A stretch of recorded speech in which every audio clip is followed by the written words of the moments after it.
Hello, thank you for joining and welcome to Belize Animal Health Week 2025. My name is Dr. Isabel Paquiduron, and I was tasked to give a short talk about animal welfare and One Health for our Animal Health Week. We're coming up on World Veterinary Day on April 26th, and we look forward to share some information with you. So I will talk a little bit about what is animal welfare, and I will introduce the One Health concept, talk a little bit about zoonotic diseases, so diseases transmissible between species. And under that same topic, I will talk to you about why deworming pets protects us humans and why vaccinating pets is crucial to prevent zoonotic diseases for humans as well, including the example of rabies. I have to talk a little bit about animal cruelty and the link to human violence. And last but not least, the importance of cooperation for One Health. So, to begin with, what is animal welfare and why is this important to humans? So, animal welfare was defined with guiding principles by the World Organization for Animal Health, or WOHA. And these principles include the so-called five freedoms that I will introduce here in a minute. I just wanted to present to you as well from the WOHA website that these five freedoms were actually developed in 1965.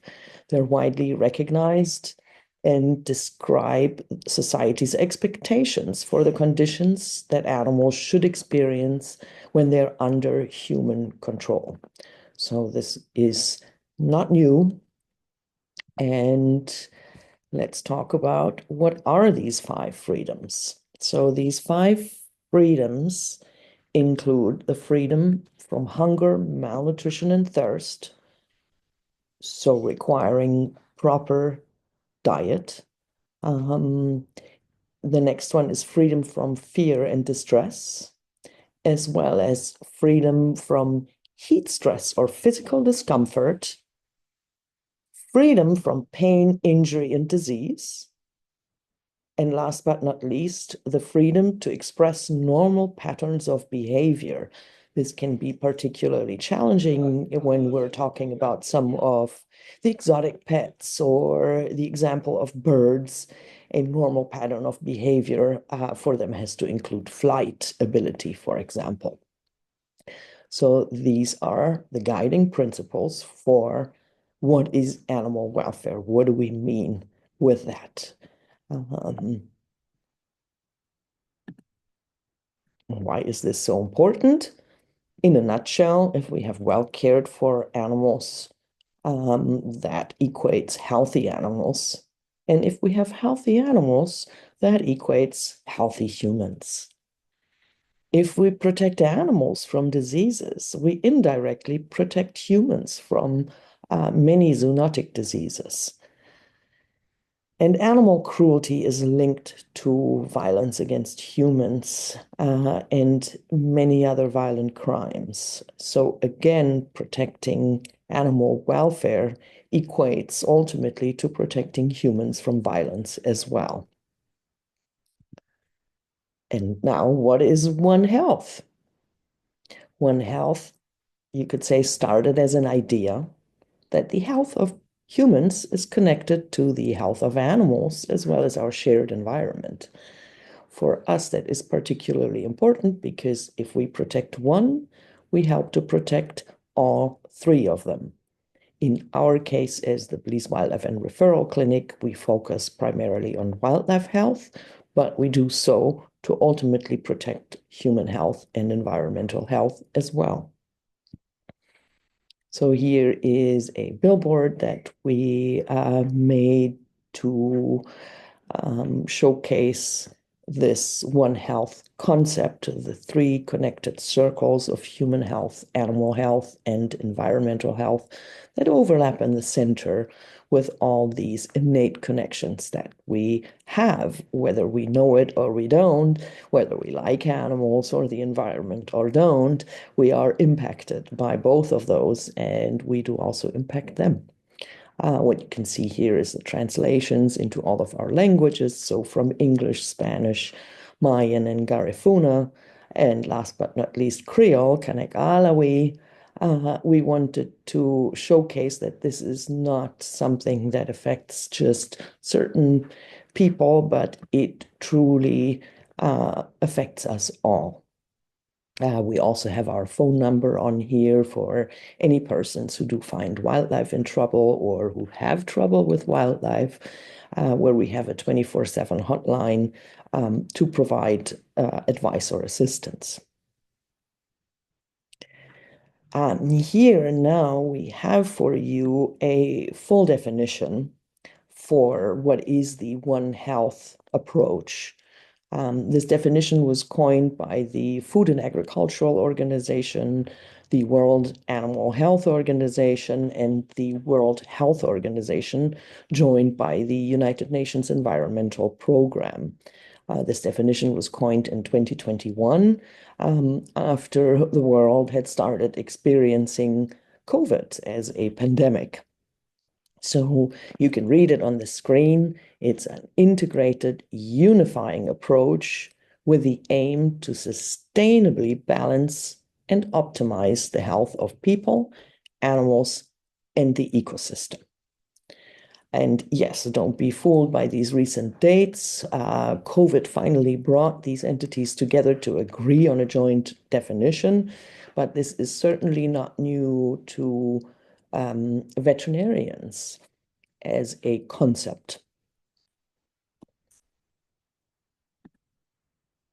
Yeah, did you know, another CDC slide here, that One Health issues include from transmissible diseases between humans and animals or antibiotic resistance, also food safety and security. In a nutshell, if you eat an animal that is not healthy, it's a risk to you. So your food animals need to be healthy. And if those animals are processed in a dirty environment, again, it's not safe. And all three need to be optimized. Vector-borne diseases are another huge issue that falls under this concept and are the prime example where we will potentially treat the environment and alter the environment to interrupt a life cycle for a vector transmitted disease like malaria or dengue, for example. And a lot more falls under this One Health concept that connects us all. To repeat, zoonosis spreads between animals and people. It goes both ways. We can contract diseases from animals, and animals can also contract diseases from us.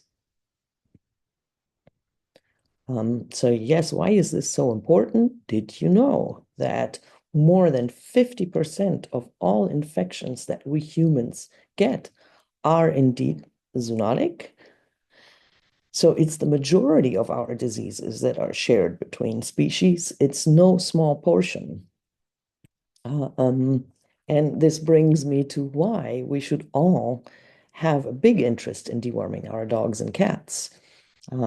First of all, for the welfare of these animals to be healthier and not full of worms, but in many cases, humans are much more interested in the threat that this poses to humans.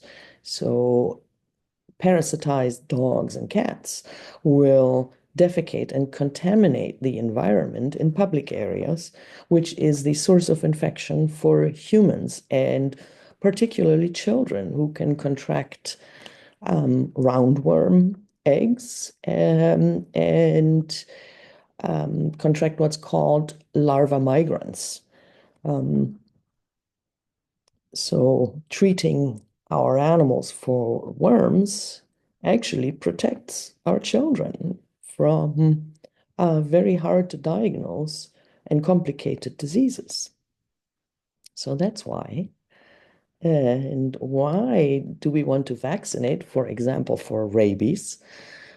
Because rabies is a deadly disease for humans. It's also a deadly disease for animals. So we want to protect our animals from this. But the main source of infection for humans is pets. So, globally speaking, rabies is contracted mostly from dogs and or cats that bite humans. So the infection happens via a bite, and yeah, any paralyzed or abnormal acting wild animal should be suspicious. We should always avoid bites at all costs. And if bites happen, they need to be reported and treated accordingly. But the easiest way to prevent the risk of rabies for humans is to keep our pets regularly vaccinated against rabies. Just one little slide in here on antimicrobial resistance, which is a very, very important global human health threat. And it is very much impacted by our personal use of antibiotics, as well as overprescription of antibiotics and the overuse of antibiotics in livestock. And also fish farming. So again, the use in veterinary medicine and in human medicine um, leads to increased risk of resistance. And if too many resistances develop at some point, we're not going to have any more working antibiotics, and humanity will be moved back by 100 years because a simple little wound could potentially kill us. And again, antibiotic resistance is nothing that is limited to certain circles of people or certain types. It can literally affect anybody from babies to grandparents of any ethnicity. So, yes, this is a very personal case. How does a car crash connect to One Health? This car accident happened in Belize almost 2 years ago, and it was caused by an animal. It was caused by an animal that was neglected, that was abandoned, and then left in the highway. And it stepped in front of the car and caused the car on the left to veer into the oncoming lane and led to a frontal collision. Sadly, in the white car was a very good friend of mine of over 20 years, and next to him, my mother. Fortunately, my mother was able to walk out of this accident alive with some broken bones, but my friend died. And in the other car, there were 4 people severely injured. So this happened because a person neglected their pet horse and left it roaming, and it entered the highway, and it was not secured. So these connections can be maybe surprising sometimes. We don't often think through to the end how we connect, but whether we like it or not, these connections are there. And this brings me to some examples for what is animal cruelty. Because next we're going to talk for a few minutes about animal cruelty, and we can start with physical abuse, which is hitting, kicking, burning, or otherwise causing physical harm to an animal, which is something that most people can easily associate with cruelty. But we also have neglect, where people may fail to provide adequate diet, water, shelter, or proper veterinary care to a sick animal. Mutilation or torture intentionally damaging or torturing an animal. We also have sexual abuse causing pain and suffering to an animal, or animal fighting under animal cruelty examples. So encouraging or participating in the fighting of animals is considered cruelty. Next example here is abandonment. My car crash example here, leaving an animal without providing for its basic needs and leaving it to roam on the highway. We also have here using harmful or inhumane training methods and confinement in inadequate conditions as examples for animal cruelty. So keeping an animal in a space that is too small, dirty, or otherwise unsuitable also falls under animal cruelty.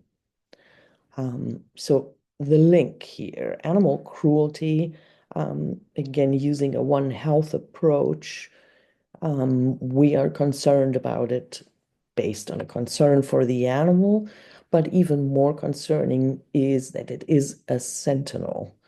So in addition to causing pain and suffering to the animal, it can be an indicator and predictor, or one of the earliest red flag warning signs of concurrent or future violent acts of the same persons. The National Link Coalition is something that I recommend you check out if you would like to find more information and articles on this topic, linking animal cruelty to child mistreatment, elder abuse, and domestic violence. These images here are from the National Sheriff's Association that states that substantial research has established the link between animal cruelty and other criminal behavior, including domestic violence, child abuse, elder abuse, homicide, sexual assault, drug and weapons violations, and terrorism. So here we have circles linking again, and here we have a little image designed for sharing this with more persons to understand this link, that it is not just an animal, but there is important reasons to not ignore animal cruelty because it affects humans as well. So the police department review of national crime records found that 70% of people charged with cruelty to animals also had other reported incidents of violent behavior, including murder. So yeah, here's just an example of another article. Both of those sites do have a wealth of information and articles on this link, giving a lot more importance to not turning a blind eye to animal cruelty. And here one more quote, yeah, understanding the correlation between animal cruelty and violence brings law enforcement one step closer to saving the lives of both animals and humans. We use the One Health approach in wildlife conservation education because we understand that while we may care for animals and the environment and its beauty, that does not really convince most persons. And yes, legislation, we have laws protecting animals and animal welfare are very important, not just for the animals, but when we're talking how these impact human health, we know that people are listening. That is a global concern that all humans share. So our ultimate goals as a conservation organization are coexistence, and as a wildlife health organization, prevention of zoonotic disease transmission and future pandemics as well. So here's a little example of one of the confiscated ex-pet, illegal pet coatis that we turned into a poster. And our first argument why they don't make good pets is the zoonosis argument here, because we can get some rather concerning diseases from these animals. So here one more time, our billboard on One Health connecting us all, and the emphasis that One Health truly has to involve everyone. While veterinarians may cover a few of these topics with food safety and zoonotic diseases and vector-borne diseases, farmers and pet owners, the general public, have to be involved. Of course, healthcare workers and epidemiologists, but also policymakers, laboratory workers, ecologists, everybody. Working together is key. If we do not work together, it can't work out. And that is the end of this very brief introduction to some rather big topics. I want to thank you for your attention, and we will stand by to answer any questions that you may have.